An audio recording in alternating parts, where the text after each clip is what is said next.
अस्सलाम वालेकुम। कैसे हैं आप सब लोग? दुआ है सब ठीक हों और खुश हों।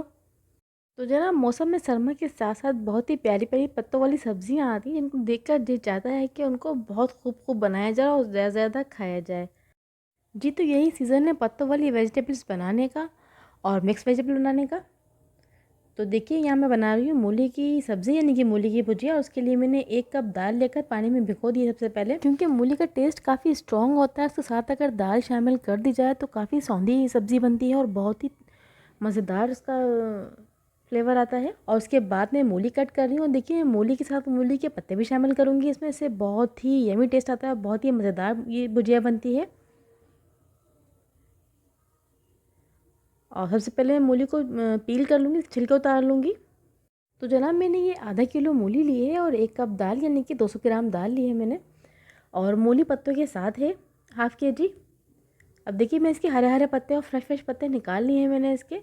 और अगर आप चाहें तो इसमें पत्ते ना भी शामिल करें, लेकिन पत्ते मुझे पसंद है इसलिए मैं इसको शामिल करूँगी और मैं इसको ज़ाया नहीं करती हूँ। जिस तरह की मूली हमारे लिए फ़ायदेमंद है, इस तरह से पत्ते भी इसके काफ़ी हाजिम होते हैं और बहुत ही फ़ायदेमंद है। और जनाब, अल्लाह ताला ने कोई भी चीज़ ऐसी नहीं बनाई है कायनात में जिसके हमें फ़ायदे ना हो।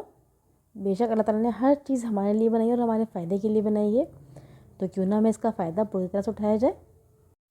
तो देखिए, मैंने कितने अच्छे तरीके से मूली के पत्ते को कट कर लिया है और बहुत ही फ्रेश हैं ये और बहुत ही मज़ेदार लगते हैं मूली की भुजिया में। इस तरीके से देखिए मैंने काट लिया है इनको।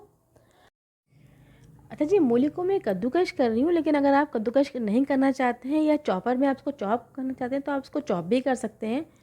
या जिस तरह से आप बारीक बारीक काट लीजिए, जैसे आपको पसंद हो आप इसको वैसे कर लीजिए। लेकिन मैं इसे कद्दूकश कर रही हूँ तो बहुत जल्दी गल जाती है ये। और जो इसका पानी है वो बहुत ही आसानी से ड्रेन कर सकते हैं हम, और बहुत ही ईजी हो जाता है इस तरीके से करने के लिए। ये देखिए, मैंने इसको बारीक कद्दूकश कर रही हूँ और इसमें कोई ज़्यादा मेहनत नहीं है और बहुत जल्दी हो जाता है। और जी, तो जब तक मैं मूली को कद्दूकश कर रही हूँ तो आप क्या कीजिए, आप ये कीजिए कि अगर आपने मेरा चैनल सब्सक्राइब नहीं किया है तो सब्सक्राइब कर लीजिए और बेल आइकन के बटन को दबा दीजिएगा और वीडियोस को लाइक और शेयर ज़रूर कीजिएगा। और मुझे कमेंट में ज़रूर बताइएगा कि आपको मेरी वीडियोस और रेसिपीज़ कैसी लगती हैं, क्योंकि जनाब हमें बहुत ज़रूरत होती है आपके फीडबैक की और आपके मोटिवेशन की। तो प्लीज़ हमें सपोर्ट ज़रूर क्या कीजिए। और तो देखिए, ये मैंने इसको कद्दूकश कर लिया है और उसके बाद मैं इसका पानी भी ड्रेन करूँगी, वो मैं बताती हूँ किस तरीके से। अब देखिए, हमें करना ये है कि हमें इस तरह से मूली को दोनों हाथों से मिलाकर, जो हमने कद्दूकश की हुई मूली है, इसे स्क्वीज़ करना है और सारा पानी इसका निचोड़ना है। क्योंकि अगर मैं इस पानी के साथ ही उसको भुजिया को बना लूँगी तो काफ़ी टेस्ट ख़राब हो जाएगा। और क्योंकि मूली का पानी मैं इसमें भुजिया में शामिल नहीं करूँगी, इसकी वजह ये है कि मूली जो है ना काफ़ी तेज़ होती है, और अगर मैं इसके साथ ही इस भुजिया को बना लूँगी तो मूली की भुजिया का टेस्ट अच्छा नहीं आएगा और वो सौंधी नहीं बनेगी। इसलिए मैं इसको स्क्वीज़ करके सारा पानी इसका निचोड़ लूँगी। और पत्ते मैंने वॉश करने के बाद ही कट किए थे और मूली भी मैंने वॉश करने के बाद ही कद्दूकश की थी, इसलिए मुझे वॉश करने की ज़रूरत नहीं है। इसको मैं ऐसे ही स्क्वीज़ करके डायरेक्ट शामिल कर दूँगी। देखिए, ये अब ये सब्ज़ी जो है ना वो पकने के लिए रेडी है बिल्कुल इस तरीके से। ज़्यादा मेहनत नहीं लगी इसमें, सिर्फ मैंने इसको कद्दूकश किया है। उसके बाद मैंने इसको निचोड़ कर इसका पानी निकाल दिया है और पत्ते कट कर लिए हैं मैंने बारीक बारीक। और मैंने दाल को साफ़ पानी से धोकर ड्रेन कर लिया है, देखिए इस तरीके से। और अब मैं ये भी इसमें शामिल करने लगी हूँ इसके साथ ही। ये दाल शामिल करने से मूली की भुजिया बहुत ही मज़ेदार बनती है। और यकीन कीजिए, अगर जो बच्चे सब्ज़ी या मूली की भुजिया नहीं खाते हैं तो आप उनको इस तरह दाल शामिल करके खिलाइए, वो ज़रूर खाएंगे और उनको बहुत अच्छी भी लगेगी। क्योंकि दाल का फ्लेवर वैसे ही बच्चों को बहुत पसंद होता है। मूंग की दाल तो ख़ास तौर पर बच्चे बहुत शौक से खाते हैं और बड़ों को भी पसंद होती है ये। और आप अगर आप चाहें तो थोड़ा चिकन पाउडर भी शामिल कर सकते हैं, उससे काफ़ी अच्छा टेस्ट आ जाएगा। लेकिन मैं फ़िलहाल इसको सिर्फ दाल से ही बना रही हूँ। और देखिए, मैंने सरसों का तेल ले लिया है, ये मैंने आधा कप सरसों का तेल लिया है, इसको मैंने गर्म कर लिया है अच्छे से।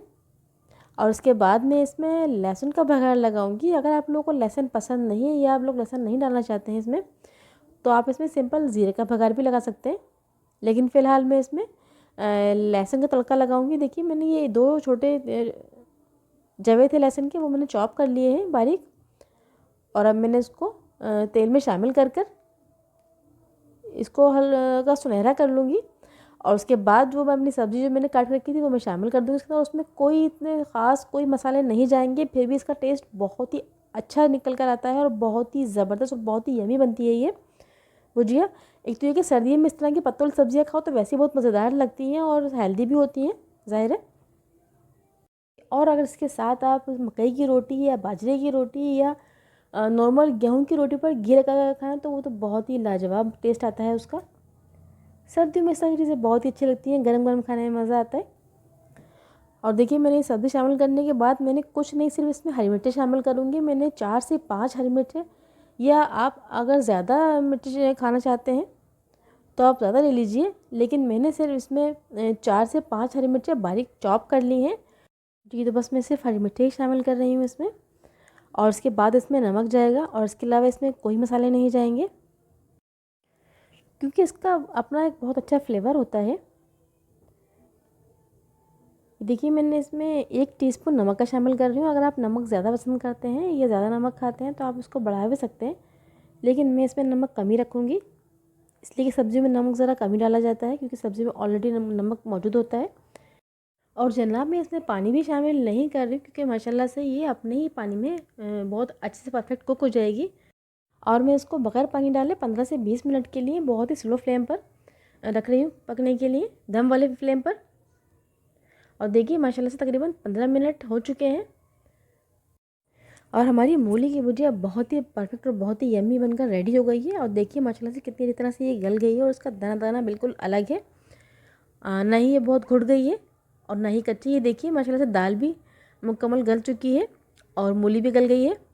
इसका मतलब ये बहुत ही परफेक्ट बनी है और खुशबू तो बहुत ही लाजवाब इसकी आ रही है। और देखिए, और ज़रूर ट्राई कीजिएगा, आप मुझे कमेंट में ज़रूर बताइएगा कि आपको ये कैसी लगी। खुश रहिएगा, अपना ख्याल रखिएगा और हमेशा अपनी दुआ में याद रखिएगा। अल्लाह ताला हमेशा आपके रिज़्क़ में दस्तरख़्वान में बरकत दे। अल्लाह हाफ़िज़।